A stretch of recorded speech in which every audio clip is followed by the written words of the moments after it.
Using Animoto for my pitch enabled me to receive audience feedback from people who were from different genres than my music video. This allowed me to receive different opinions and also to introduce the genre to new people. It allowed me to receive arguments against my proposal so that I can make suitable changes to what people thought would be best. My Twitter account allowed me to make contacts with my fans, the critics who also could be perceived as fans, and my teacher. This allowed me to receive feedback from these people, meaning that it was very informative for myself, and it was really helpful for me to also expand on my research. For instance, other celebrities, real celebrities, retweeting my stuff so that more people could do my survey and stuff like that. My Blogger account was really simple to use. It was easy to access my plan, and my ideas were all collected in one place for easy referral, meaning that it was more than simple for me to create new ideas if something was to go wrong. It was personal to me and my band, and this allowed me to receive more feedback by the comments left by my teachers and classmates, which I made other posts about, feedbacking on their feedback. My email account made easy contact with the people from the band, the location, the director that I've contacted, my teacher, and also other feedback from different people. It also enabled me to keep my data safe. So for when I was transferring files from school to home, it allowed me to keep that safe.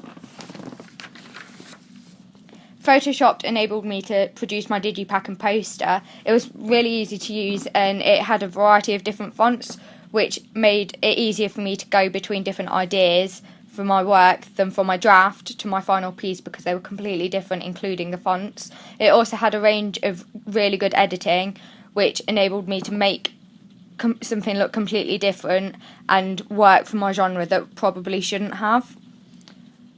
I used two cameras. I used a still photo camera, which I used for this evaluation question, my storyboarding, the photos of my location, and the image of the initial girl that I was going to use. I also used a recording camera for my draft and my final video. Without these, it would have been impossible to film.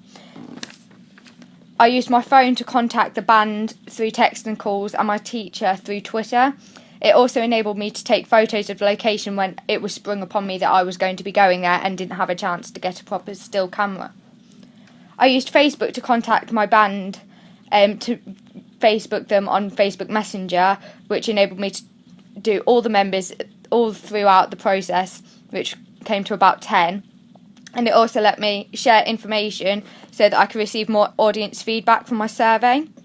I used Google a lot for my research, and it allowed me to find more websites which would help me with my band, what they should look like, how they should act in there, and to find the location that I would be using.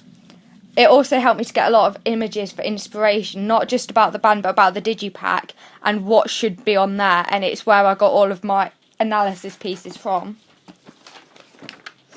YouTube also played a massive part because my whole research for my video was from there, and it enabled me to do my analysis to an excellent level, and I couldn't have produced the piece of music video that I did without doing all that research on YouTube.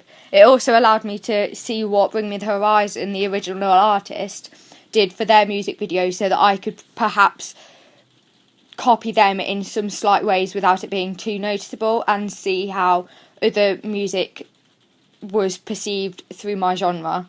And it also allowed me to upload my music video onto. I used Final Cut Pro for editing, for my storyboard, my draft video, my final video, and this question. It was really simple to use, and I had no problems with it.